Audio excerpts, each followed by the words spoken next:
Good day everyone! My name is Hannah Titoralba and I am from BID 2C of NERST Talavera of Campus.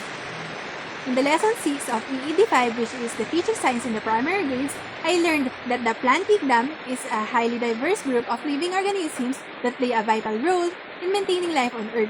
So sa paanong paraan po ba? Sa pag-produce po ng oxygen at pag-absorb po ng carbon dioxide.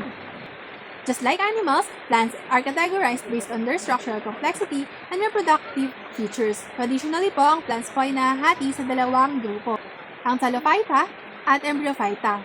Meron po akong 6 key points ng differences nilang dalawa. Number 1 is the body organization. Yung body organization po ng Thallophyta ay simple dahil undifferentiated po yung thallus and no true tissues or organs. Sa Embryophyta naman po ay complex dahil may specialized tissues po sila like dermal, vascular, or ground. Number 2 is the vascular tissue. Yung Thallophyta po ay walang vascular tissue kaya yung water and nutrients po ay kumakalat sa kanila directly. Sa Embryophyta naman po, present po ang vascular tissue kaya sa higher animals po nila na may xylem and phloem ay nakakapag-transport po ng water and nutrients. Number 3 is reproduction. Thallophyta can be asexual or sexual.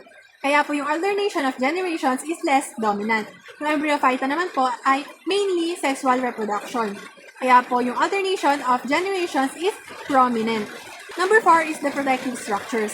The Thallophyta po ay wala pong protective structures kaya po walang nagko-cover sa reproductive cells.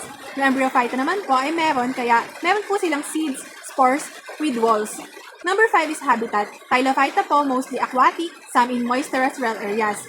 Embryophyta naman po ay mainly terrestrial, adapted to land environments. Kaya po ibig sabihin mas nasa tubig daw po yung Thallophyta kaysa sa Embryophyta dahil yung Embryophyta ay nagpupunta po sa mga land areas. Number 6 po is examples. Thallophyta has various examples like green algae or Chlorophyta, brown algae like Bryophyta, red algae like Rhodophyta, and some fungi like algae.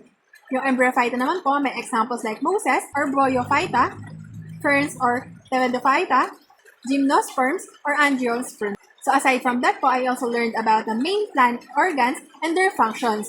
The roots anchor the plants and absorb water and minerals. The stems support plant structures and transport nutrients. The leaves are the main site of photosynthesis, which produces food and the plant. Flowers are reproductive organs responsible for pollination and fertilization. Lastly, fruits and seeds help protect and disperse new plants.